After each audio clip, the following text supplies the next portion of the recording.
Hey everyone, welcome back.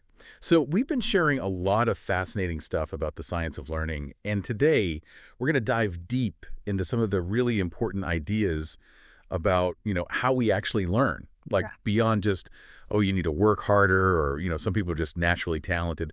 What does science actually tell us? Yeah, exactly. And, you shared with me some excerpts from Isio, which is The New Science of Learning by you. And it's really interesting. He starts off by talking about, like, Hanya's perspective on teachers, which is very traditional, right? Like, the teachers are there to, like, transmit knowledge and resolve your doubts and stuff. But then he goes on to contrast that with, this more modern kind of evidence-based approach to learning. Yeah.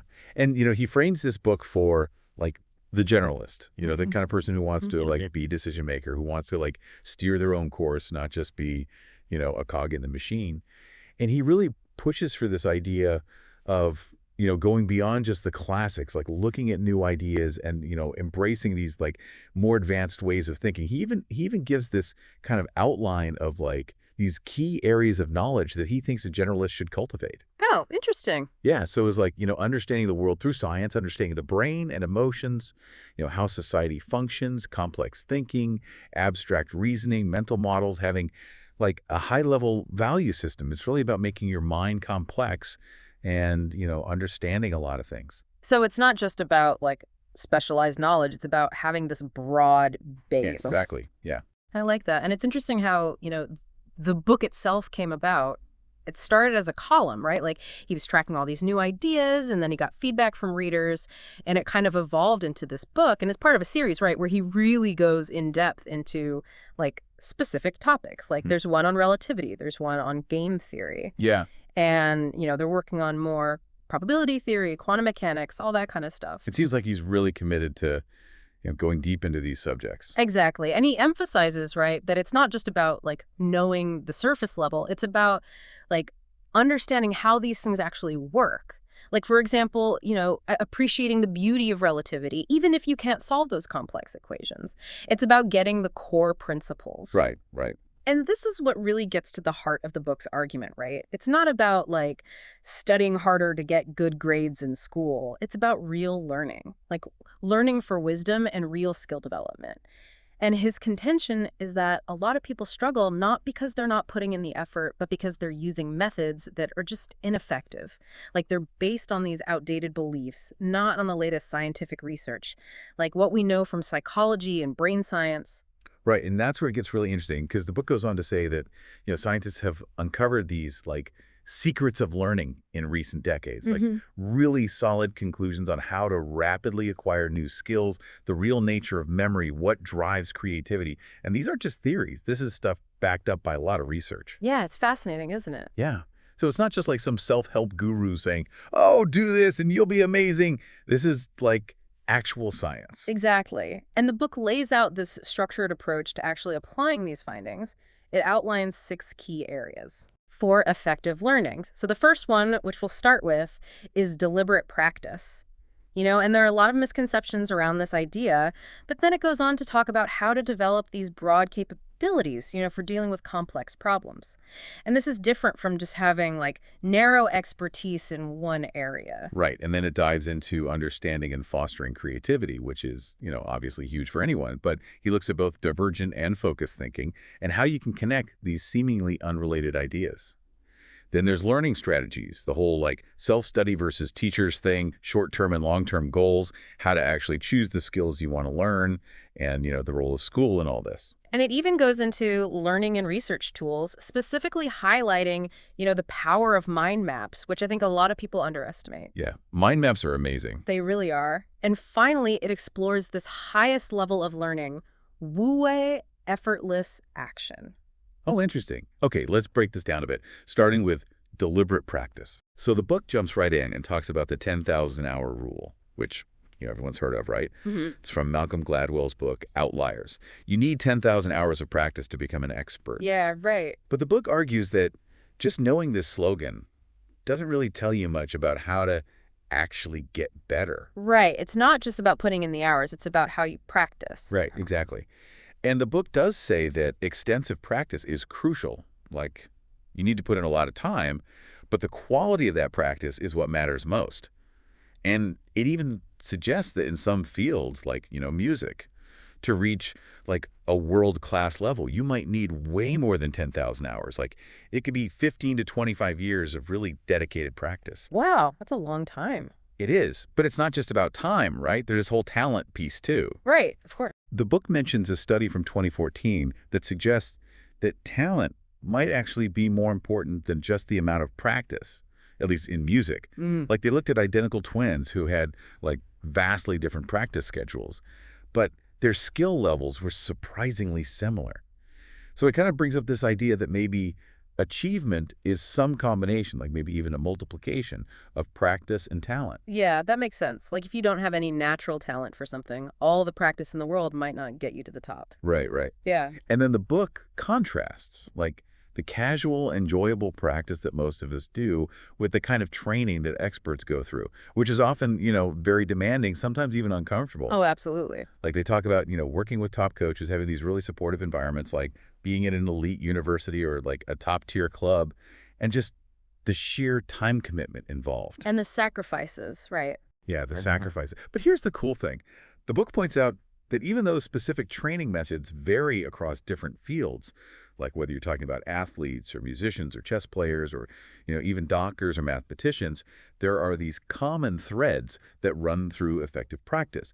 They even mentioned these studies where psychologists like tracked the daily activities, the family backgrounds, the learning histories of like music students at these prestigious academies, trying to really understand how people become experts. That's so interesting. Right. And from all this research came this idea of deliberate practice, which is largely credited to a guy named Anders Ericsson.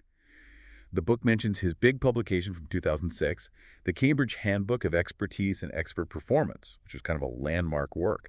And then that led to all these popular books like Gladwell's and Colvin's, Talent is Overrated, and Coyle's The Talent Code. Yeah, those are all great books. They are. So Yeah. what are the essential elements of this deliberate practice? The book boils it down to 4 key things. Okay, let's hear them. All right, so first, practice should happen mostly in what they call the learning zone.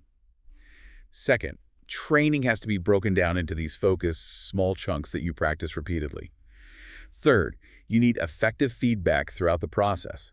And finally, you got to maintain focus during practice. I see. So it's not just about mindlessly repeating something over and over. No, it's much more deliberate than that. And let's start with this learning zone concept. Okay, yeah, what is that exactly? So the book explains that our knowledge and skills kind of exist in these 3 overlapping zones. There's the comfort zone, which is everything we can already do well, no problem. Then there's the panic zone, which is stuff that's way beyond our current abilities. And then in between, there's the learning zone, and that's where the magic happens. Ah, I get it. So the learning zone is that sweet spot where you're being challenged but not overwhelmed. Exactly. And they use this really helpful analogy of reading a book. Oh. So if the book is like totally familiar, it just reinforces what you already know. You're in your comfort zone. If it challenges your thinking a bit, but you can still understand it, after some effort, you're in the learning zone. But if the book is just like completely over your head, you're in the panic zone. That makes perfect sense. Yeah, so effective practice has to happen in that learning zone. It means focusing on your weaknesses, on the things you can't do yet. Once you've mastered something, staying there isn't really practice anymore. You got to move on to the next challenge. The book makes this really clear distinction. Operating in the comfort zone is living, but actively engaging in the learning zone, that's practicing. That's a good way to put it. So it's about constantly pushing yourself a little bit beyond what you're already comfortable with. Exactly. And this is why, the book argues, some child prodigies kind of fade away later in their careers.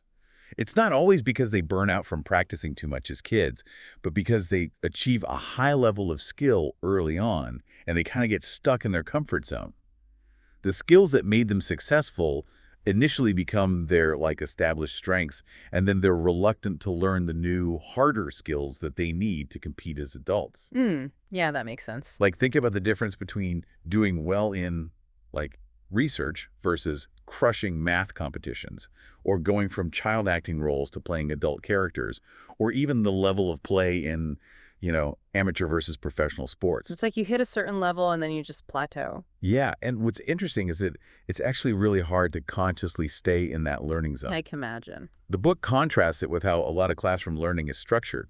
where everyone's learning the same stuff at the same pace, which might be fine for some students, but it can be way too easy for others or way too hard. Right. It's not very individualized. Exactly. And it's like a natural human tendency, right? Yeah. Even when we have chance to grow, we often gravitate back to what's comfortable, to the things we're already good at. The book contrasts people who are intellectually curious and keep growing throughout their lives with people who kind of stagnate. Like, it gives the example of Mike Wallace from 60 Minutes, who stayed super sharp well into his later years, compared to some people who might decline intellectually earlier on.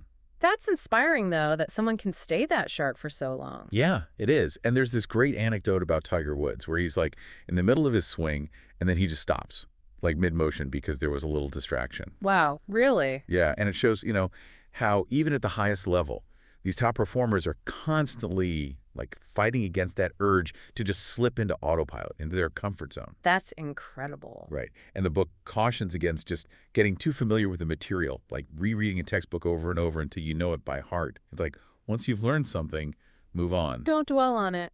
Exactly. It takes willpower to keep stepping outside that comfort zone. Like, they mentioned Warren Buffett, who's still learning new things in his 80s, Yeah. and Mark Zuckerberg, who sets these annual challenges for himself, often things that are completely unrelated to his work, just to push himself. That's a great idea. It is. It's like they're uncomfortable if they're not making progress every day. I love that. Okay, so we've got the learning zone. What's the next key element of deliberate practice? The book talks about mastering routines or structured patterns. Oh, interesting. Yeah. They have this thought experiment where they ask you to try and remember a random string of characters, like just letters and numbers all jumbled up, and then they ask you to remember the same characters, but arranged as like a famous poem. Okay, yeah. And you'll almost certainly remember the poem way easier because it has this existing mental structure. And that's what routines are all about in learning. I see. So our knowledge and skills aren't just these isolated bits of information? Right. They often have this underlying structure, and those structures are what we call routines. Like, think about chess openings or those common algorithms in programming, or even just like frequently used phrases in a language. Those are all routines. Ah, that makes sense. And the book gets into the cognitive science behind this, explaining the two types of working memory. Short-term memory, which is like our mental scratch pad, has very limited space and it's tied to IQ and it's hard to improve. And then there's long-term memory, which is this vast storehouse of all our knowledge and skills. And it's organized into these chunks, which are basically these structured units of information that are built through practice. So, like, experts are really good at using their limited short-term memory to access this huge long-term memory. Exactly. And deliberate practice is about building up that long-term working memory. The book uses this great analogy. For someone who's just starting out in chess, the board looks like a jumble of random pieces. But for a master, those pieces are instantly grouped into recognizable patterns, these chunks, so they can easily remember like super complex board positions and even play blindfolded against multiple opponents. That's incredible. It's like seeing the forest for the trees. Right. And it's like the difference between seeing individual letters versus instantly recognizing whole words and paragraphs. Yeah, that's a good analogy. And this also explains why rote memorization isn't as bad as some people make it out to be. Oh, interesting. Yeah, because these routines, whether it's chess openings or coding algorithms or even just common idioms, they're like mental shortcuts. They allow for faster understanding and responses because you've already figured out the best solution in advance. So it's not just about mindlessly repeating things. It's about internalizing these structures that your brain can then access efficiently. Exactly. And then the book goes on to differentiate between two kinds of routines. Okay, tell me more. For knowledge workers, people like lawyers, politicians, scientists, their level of expertise depends largely on how many of these routines they've mastered. Makes sense. So you've got like artists practicing their sketching techniques, chess players studying common game scenarios, lawyers learning about all the important precedents, politicians brushing up on history, scientists reviewing tons of research papers. It's like building up a library of mental models. Exactly. And the book ties this back to the historical importance of memory before, books and the internet were widely available. Yeah, back when you had to carry all that knowledge in your head. Right. And then there are routines that you acquire through more exposure and practice, and these are often easier to grasp initially. Like knowing common historical references, being able to weave them into your writing. I remember when I was learning some advanced math in college, I realized that if I just focused on mastering the core routines in the textbooks, like the essential formulas and problem-solving methods, I could actually learn things much faster. Like I was able to get through linear algebra and probability theory in about a week, and I ended up doing really well in those classes. Wow, that's impressive. Yeah, it was just about identifying and internalizing those fundamental structures. But then the book contrasts these more intellectual routines with the skills that involve physical execution, like playing music or excelling in sports. Those are way harder to master because you're coordinating like all these muscles and neural pathways. Right, it's much more than just understanding the theory. Exactly. You can watch someone do a perfect golf swing 1,000 times, but that doesn't mean you can just go out and replicate it. Mastering each routine in these physical domains takes a ton of practice. So it's like building muscle memory. Yeah, basically. And the book presents two interesting theories on how the brain actually learns these skills. The first one is a neuron activation theory, which says that repeated actions strengthen the connections between the neurons that fire together, eventually forming these dedicated neural networks for that skill. Okay. And then there's the myelin sheath theory, which focuses on this insulating layer that surrounds nerve fibers. The idea is that with correct practice, this myelin layer gets thicker, which allows signals to travel faster and more efficiently, like turning a dirt road into a superhighway. So whether it's strengthening connections or building up insulation, the result is the same. Your brain gets better at performing that skill. Right. And what's interesting is that these skills essentially become like hardware in your brain. Yeah. They're deeply embedded, not easily erased, unlike software on a computer.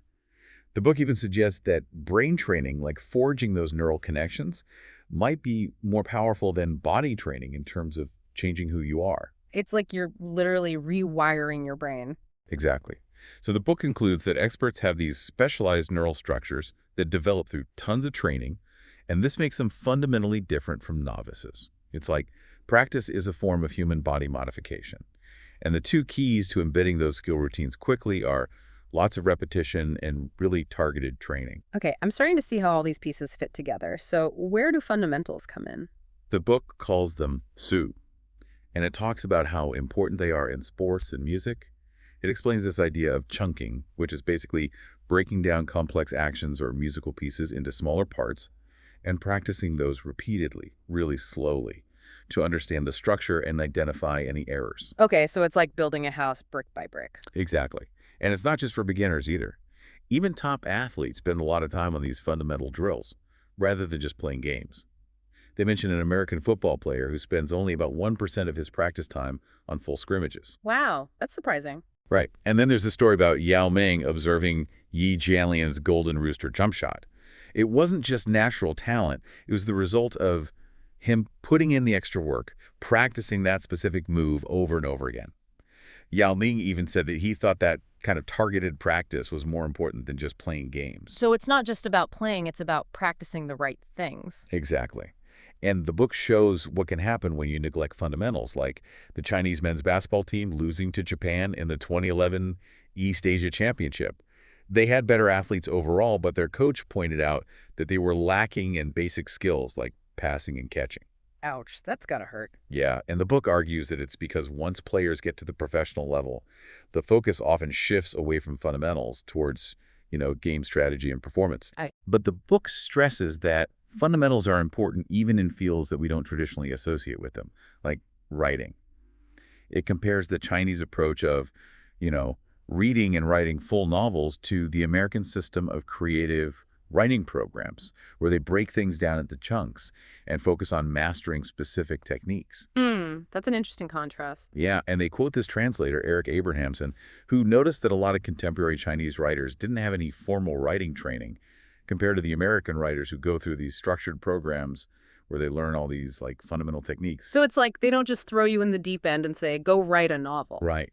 And then the book talks about how Chinese universities started introducing creative writing MFA programs to address this gap. Like Fudan University had this initiative, and they brought in a professor from Columbia's creative writing program, Professor Schultz. And there's this great observation from Professor Yan Feng, who saw Schultz's class, and he was really struck by this exercise where they had to just listen to sounds and describe them in detail. sounds kind of like a meditation exercise. Yeah, but he likened it to those fundamental exercises in music, like finger exercises and scales. Yeah. He's basically saying that, mastering those basic elements gives you the freedom to then express yourself artistically. It's like building a foundation before you start constructing the building. Exactly. Okay, so we've covered fundamentals, but what really drives all this home is repetition. Oh, yeah. Practice, practice, practice. Exactly. The book says that the only way to truly embed a routine, a skill, a habit, even a mindset into your brain is through constant repetition. Yeah, that makes sense. I remember when I was doing speech coaching in the US, they did this really detailed phonetic analysis, with recording equipment and everything. And they gave me all these targeted exercises for specific sounds and intonation patterns for like different scenarios, casual conversation, formal presentations, even phone calls. But I have to admit, I wasn't super consistent with my practice, and I didn't really improve as much as I could have. It just shows that even with expert guidance, you got to put in the reps. That's true. I've definitely been guilty of that too. And what's really interesting about my coach is that she used to have a stutter, and she overcame it through dedicated practice. So even something that seems so ingrained, like almost psychological, can be changed through training. That's really encouraging. Yeah, and the book uses the example of Raj from the Big Bang Theory and those shyness clinics they have in California. They basically design these conversational exercises that get progressively harder, like role-playing, approaching strangers, even intentionally embarrassing yourself in public. Oh, wow. That sounds intense. It is. But the point is to get you comfortable with those situations through repeated exposure. It's like systematic desensitization. Exactly. And the book points out how this principle is used in like MBA programs where they make you analyze tons of real-world business cases, so you're simulating those high-pressure decision-making scenarios way more often than you would at a regular job. So you're building up that mental muscle for dealing with those situations. Right. And the same principle applies to like military simulations, pilot training, and flight simulators, even Winston Churchill practicing his speeches in front of a mirror. It's all about creating those low-cost, low-risk opportunities for repeated practice. I've never thought about it like that, but it makes so much sense. Yeah, and the book argues that without this kind of pre-training, you're going to be lost when you encounter those unfamiliar situations in the real world. Like, they cite this statistic that experienced doctors sometimes perform worse at diagnosing rare conditions from X-rays than recent graduates. Oh, really? Yeah, it's because they just don't see those cases very often, so their memory fades. So they suggest that doctors should be regularly training with old X-rays rather than just waiting for those rare cases to pop up. That's a much more proactive approach. Right. Okay, so now let's talk about highly targeted training. All right, I'm ready. So the book actually pushes back against this common saying here, which means like skill lies outside poetry.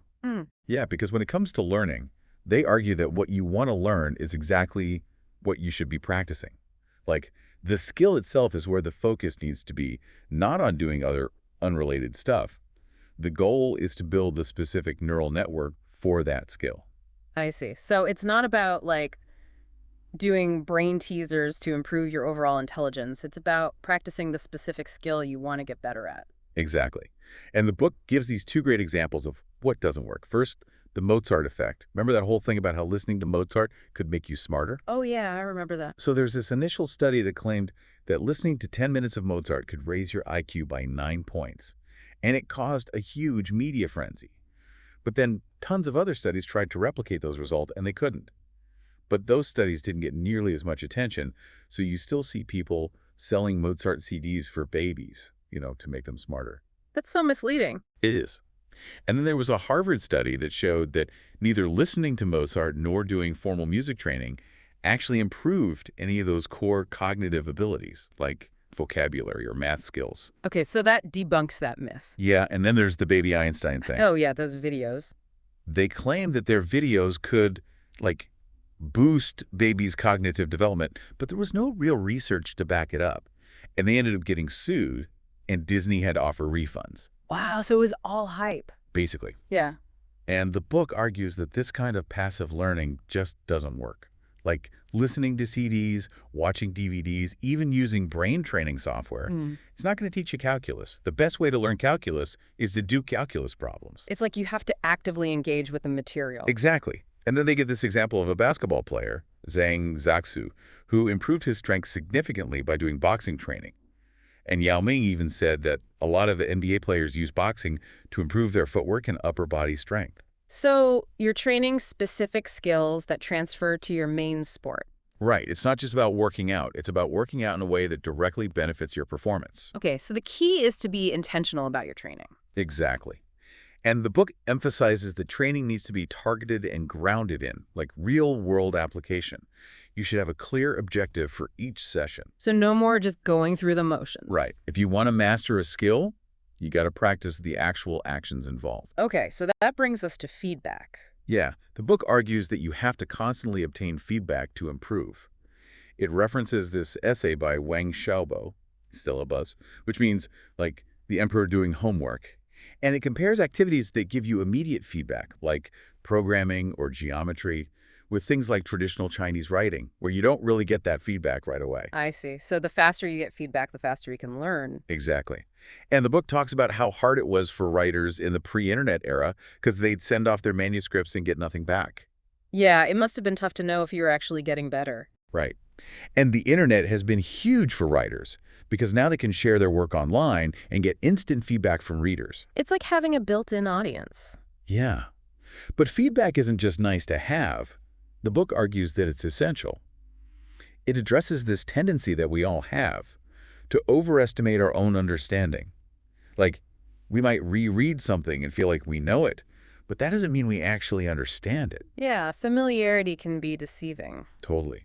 And the book says that testing and assessment are the only ways to really know if you've learned something. Without that, it's just an illusion. It's like you need to put your knowledge to the test. Exactly.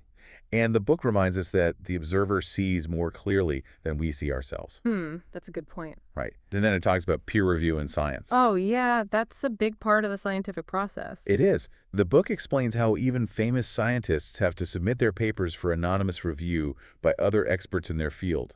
And those reviewers can be really tough. I can imagine. Yeah, they point out flaws in the methodology, they suggest different interpretations, they even catch grammar mistakes. So even the best scientists need feedback. Totally.